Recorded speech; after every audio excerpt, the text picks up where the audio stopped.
Productions.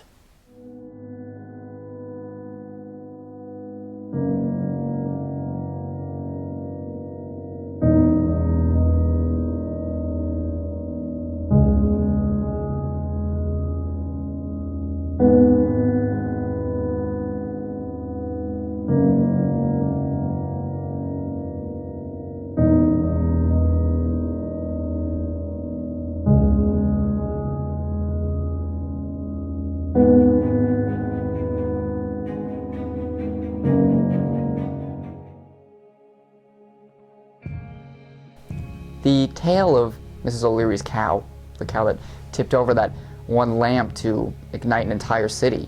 It wasn't the shot heard around the world, but rather the cow heard around the world.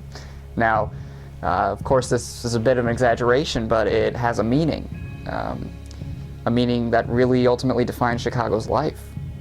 Some use it as a fun story, although this really is a starting point of, in many ways, a revolution. On that day, October 8th, 1871, Chicago was brought upon them in darkness. It is important to note majority of the city was made out of flammable material because no one thought such a thing could ever happen. The city is, as was, not nearly as big as it is today, but still had its impact on society. Chicago was still one of the larger cities that held many working people and families, so when something like this comes out of the blue, there didn't particularly seem as though much hope was left. Before you really reach the situation of rebuilding, one has to have a mindset of how much rebuilding really needed to occur. The fire left 300 people of 300,000 killed, 100,000 homeless, 17,500 buildings destroyed, 73 miles of street destroyed, with $200 million of property damage. It is important to see that obviously the fire didn't bring the city to a halt, but rather made it move faster than it ever had. Once the last flame disappeared, it left not just ashes, but a revolution waiting to happen. This is a picture of the people of Chicago trying to flee the city as it burns to the ground. They are pushing and shoving, trying to get over the bridge and save themselves. The skies are black, and the flames are the only prominent color in the picture. This shows that the fire was the most important thing to happen in Chicago at this time. This is a picture showing the Pullman's offices before and after the fire. The first building seems strong and sturdy and fully functioning, but the second shows rubble. This shows how destructive the fire was, and even powerful buildings like the Pullman's offices, they didn't stand a chance against the flames.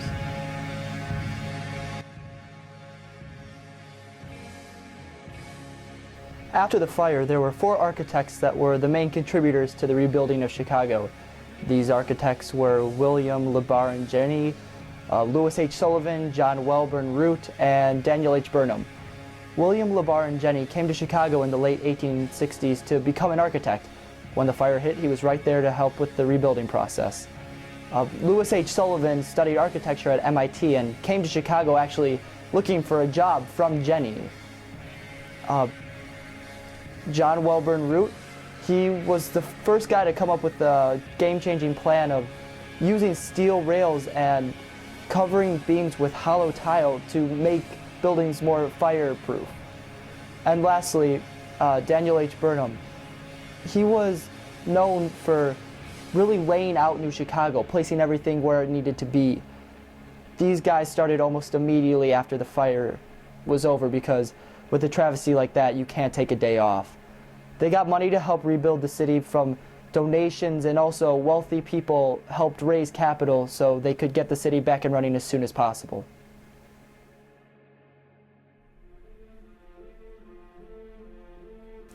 The actual rebuilding process took some time, but it was welcomed with a surprising amount of optimism and friendly faces. Everyone, and when I say everyone, I truly mean everyone, was working on reconstructing and really building up the city to get it back on its feet. Supplies such as books and food and material, you name it, were all being sent in to aid the rebuilding process. It is actually funny because so many books were sent into Chicago that it had the largest public library of its time.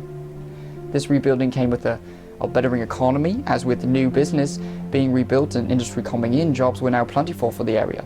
Also, it is very interesting that this really is the first time we start to see Chicago take pride in its lakeshore. They now added to the lakeshore and really built it up to preserve a beautiful landscape and attract more people.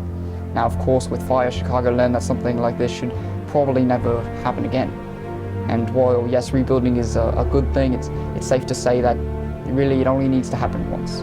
One of the most important regulations were that buildings were now fireproof, and it should only be built with such things as bricks and limestone and marble.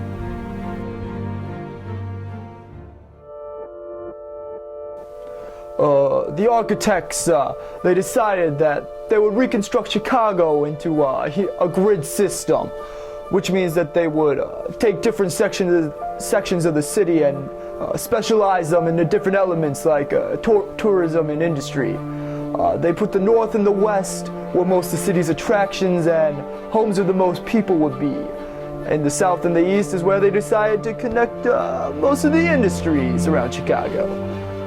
They also decided to connect the museums and most touristy attractions on the lake shore. This is now why we have Navy Pier and a line of museums on Lake Michigan, all because of this rebuilding.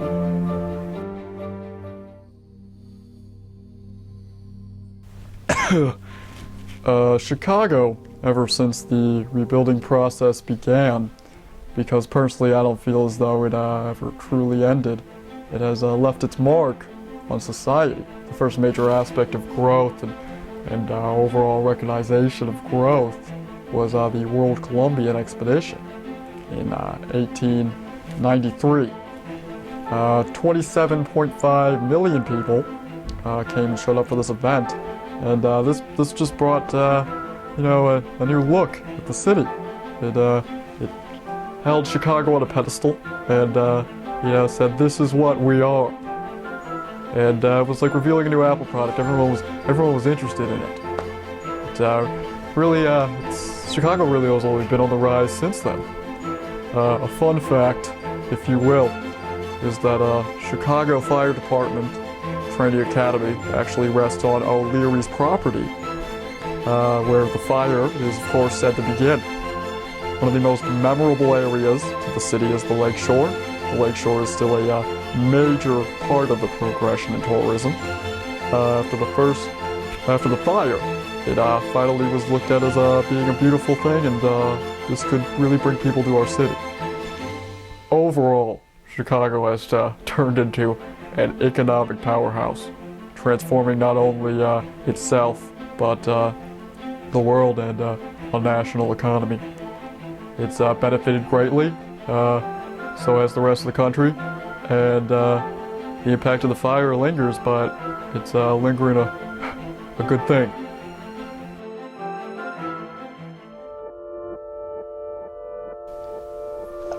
Major problems with Chicago after the fire were there was lots of rubble everywhere.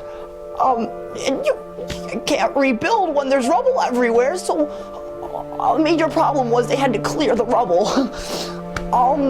Another problem they had was all the materials that they needed for the rebuilding of getting buildings to fire code and all that were very expensive, and that was a hard thing for most businesses. But after this, Chicago really flourished, and they got back to being a great city that they are.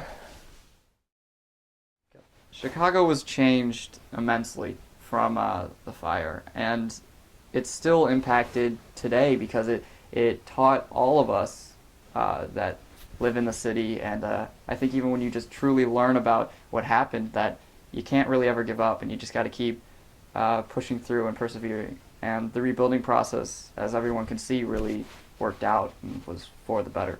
And all jokes aside, this was one of the biggest and most monumentous things to happen to Chicago. I mean, it really transformed what it is today, and without it, who knows, we may not be where we are right now.